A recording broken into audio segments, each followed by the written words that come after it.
Okay, everyone. Our next big project that we have going here on Soundtrap is to record for the band March of the Squires and Counter-Strike into one coherent ensemble, the same way that we did London Bridge. And for the orchestra, doing the same thing with string dance and contra dance.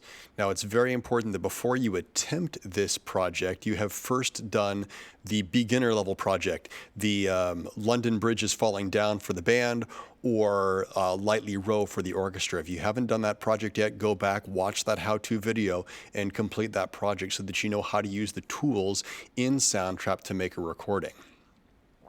What I'm going to show you today is how to do something that we call punching in.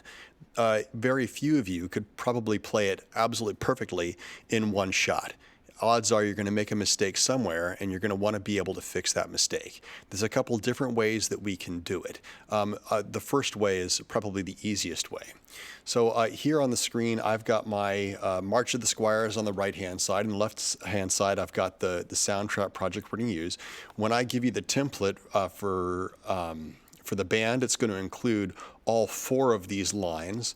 There's a piano part. For the band, there's 2 drum parts, and then there are 2 trumpet parts playing March of the Squires and Counter-Strike. For the orchestra, you'll just have 3 lines up here. There'll be the piano part, there'll be 2 trumpet lines, 1 playing string dance, 1 playing contra dance. So what I've done here is I've taken the sample audio and I've started recording my own track down here. Imagine that I'm a student of March of the Squires. And as you can hear at the tail end of what I just recorded, I made a huge mistake. Listen to this.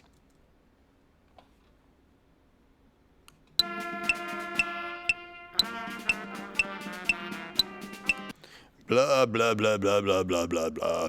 Yeah, that definitely didn't belong there. So I'm going to have to fix that. So first, I got to find out exactly where that problem started. It was right at the beginning of a bar line. So I'm going to zoom in a little bit and scroll to exactly where that spot was. Let's see. All right, so it was right here was where the audio went bad. So I'm going to scroll the playhead exactly to there. It's on this counter, it's measure 14. It's actually measure 13 in our music, but everything's off by exactly 1 bar because I had a bar of silence at the beginning so that if you come in early, your audio isn't missed. So I got to go in here and I got to fix this bad audio. So I've put the playhead exactly at the start of 14. And then I'm going to record over the mistake that I just made, and I'm going to keep on going. So I'll be starting here on this screen at 13. When I hit the record button, what's going to happen is it's going to rewind 2 measures and give me what's called a pre-roll. So I'm going to hear the computer playing bars 11 and 12. Bum, bum, bum, bum, bum, bum. And then as soon as the playhead gets to 13, the record function is going to kick in and I can record 13 sounding better this time. Here I go. I'm going to start from 13. You're going to hear a pre-roll from 2 bars in advance. Here I go.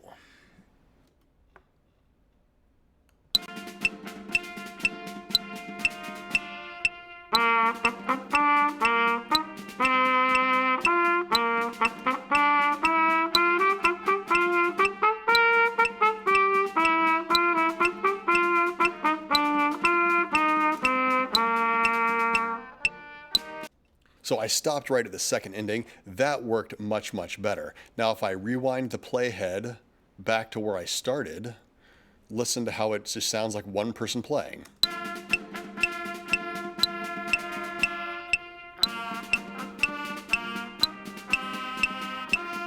Let me solo the track so you only hear what I just recorded.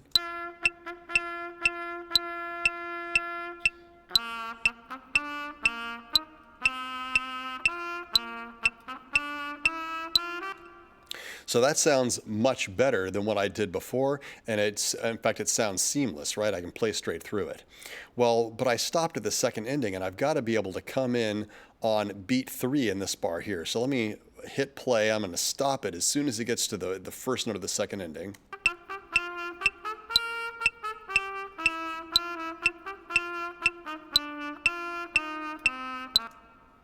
All right, so let me scroll to that bar, get the playhead where we can see it.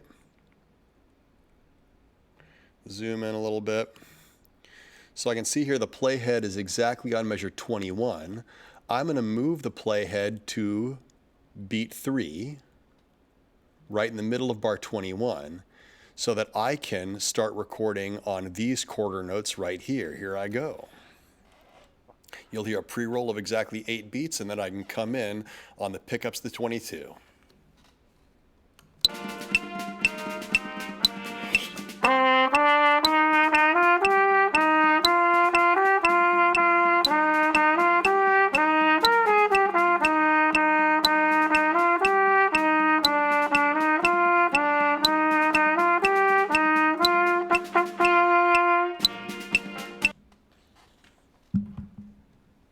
So once again, I was able to punch in, and I stopped right at the end of measure number 29, but I'm going to have to start again from measure 30 here. I'll adjust the playhead and I'll record again.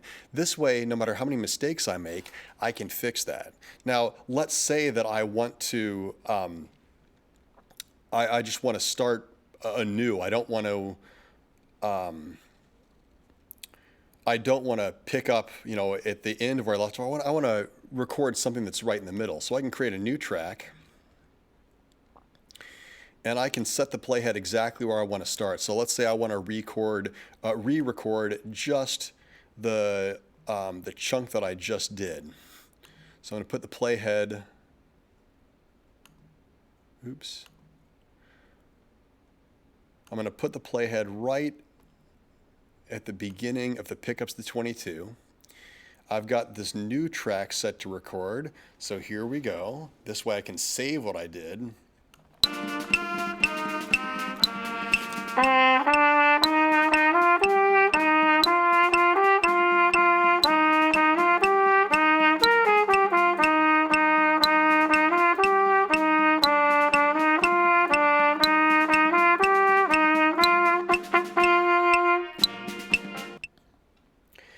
And now I can listen to what I just recorded and listen to the old version and decide what I like better. If I like the new version better, I can just drag it up here and replace what I'd already recorded. Oh, it's not lining up. Shoot, hang on. I can drag it straight up here. Oh, it's trying to snap exactly to the beat. Turn off the magnet. I can drag it right up there to replace what I've already recorded. Or I can undo that. Oops. Oh, come on, there we go. Or I could just delete this and I can keep both tracks. It's still going to sound seamless.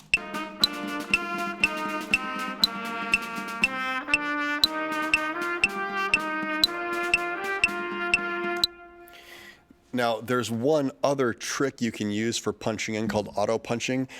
If you find the tutorial that teaches you how to do that and you want to try auto punching, you're welcome to do it, but I'm not going to walk you through it on this tutorial. Now, this project might take you a little bit longer because this is much more complicated than doing London Bridge is Falling Down or Lightly Row. You're really going to have to work, and you're going to need to listen and be thoughtful of what you need to fix so that you can make it better. And then moving the playhead to that part you need to re-recording that part. This is the process of editing. So usually when you hear a multi-track recording that you heard on the radio or CD, Spotify or whatever, those recording artists spent hours in the studio recording and re-recording until they got it just the way they liked it. And then an engineer spent hours in the recording studio after the artist was gone to re-edit and make everything fit together seamlessly. So it will take you a while to do this. Don't just do it all in one take and go, I'm done, that's close enough, and hit submit. You want to make sure that you're submitting work that you can be proud of. Think of this as a virtual performance. You're performing for me March of the Squires, Counter-Strike, Contra Dance, or String Dance, and you want it to sound like a performance, not like something you threw together in a hurry. That's it for this one. Thanks for stopping by.